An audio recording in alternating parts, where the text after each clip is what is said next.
స్వాతంత్రం వచ్చినప్పటి నుంచి ఇంత చెత్త ఎన్నికలు, ఇంత ఘోరమైన ఎన్నికలు ఎప్పుడూ జరిగి ఉండవు. సార్ ప్రజాస్వామ్యం ఎందుకు మీరు ఇట్లా పోటీ ఎవరైనా ఎత్తాలి?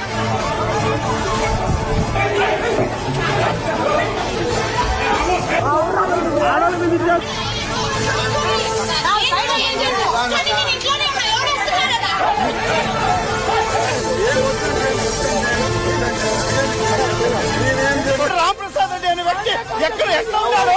ఆయన మినిస్టర్, ఆయన స్థానికుడా? ఇక్కడ ఓటరా ఆయన?